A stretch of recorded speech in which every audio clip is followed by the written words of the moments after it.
So we were talking a little bit earlier, Ja'Cory Barney, the true freshman.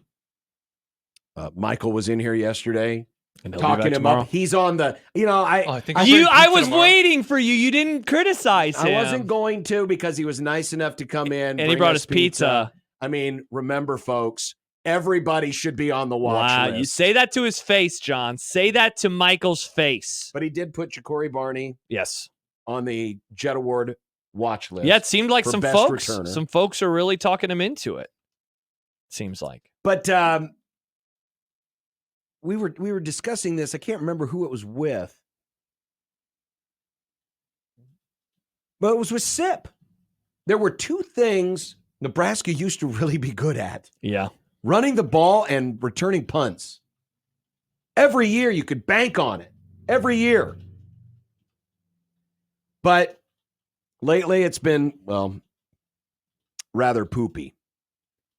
And if you look back, and for those of you watching in on the stream, and by the way, you can watch us anytime our shows are live at YouTube, our YouTube channel, 1620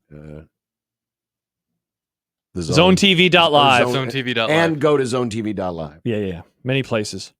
But Nebraska, 2 out of the last 3 years, has rated 124th or worse in the nation in punt returns. There's 133 teams in Division I college football.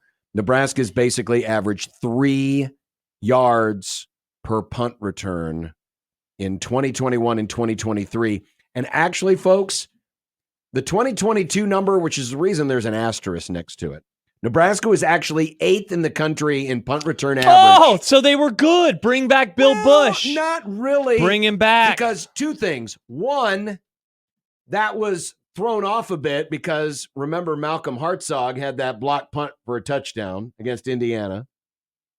One of the rare wins for Scott Frost that year. Wow, I forgot about that entirely.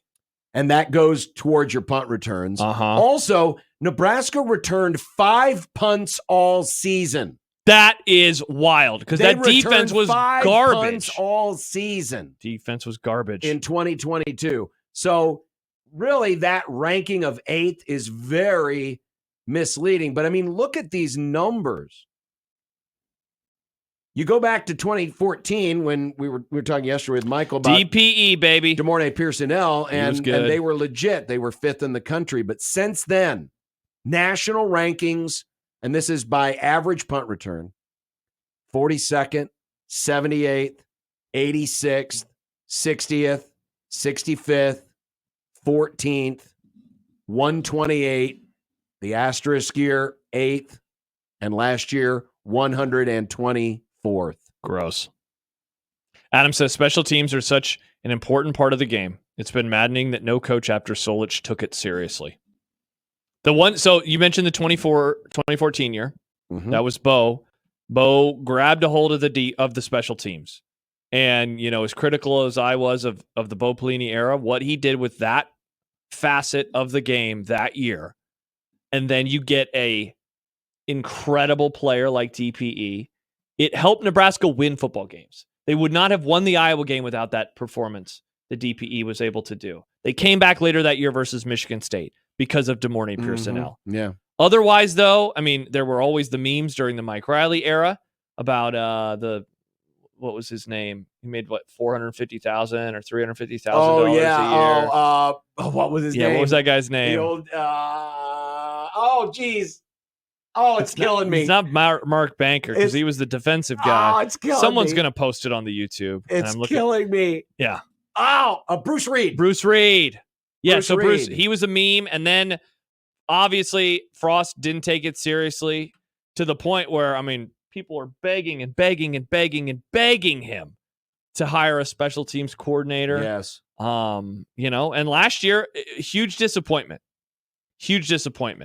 that they were on. Now, part of this, punt returns, the schemes have gotten very, very good. Mm-hmm. The punters and the schemes have gotten very, very good. So, that is definitely a part of it. Sure, yeah. We looked at this yesterday with Michael, just the numbers of raw returns, yardage, raw yardage from returns. It is down. Mm-hmm.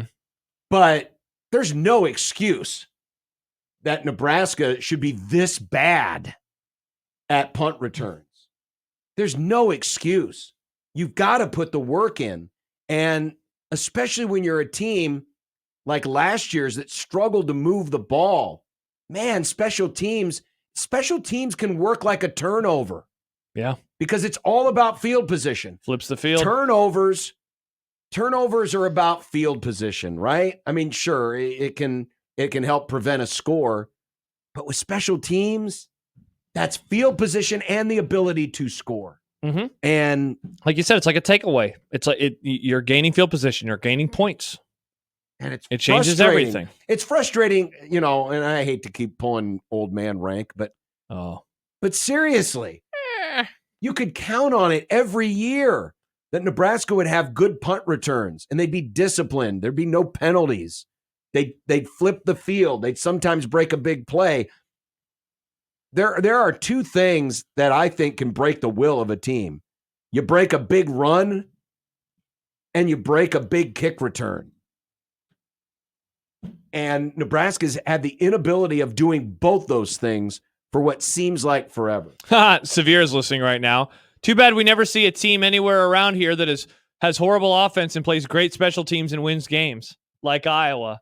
It really is amazing. Why do you think Iowa's that good? Seriously. Yeah. There's no way. There is no way Iowa's winning 8 or 9 or 10 games if they just had to rely on their defense. Correct. As good as that defense is. Because it's only one facet. It is one of 3 facets. Hell, they should have won 11 games last year, but the stupid referee said, it was a fair catch. It was not a fair catch. Great job by the referee. But in all seriousness, they take it more seriously than almost any program. And so, you wish that they could take their offense a little bit more seriously, but at least it allows them to flip the field, to allows them to win 9-10 games with an anemic offense. Think about that. Nebraska's special teams has been horrible, but other aspects of them on the field has also been horrible. This could make up for it. And you want to talk about another way that it changes the line score on one-score games. Oh, yeah. Yeah, whether it's field goals, whether it is a punt return, whether it's field position on punts, all of those things, Yeah, and think about it. How many times has Nebraska had their backs broken because the other team broke a big return? You think back to,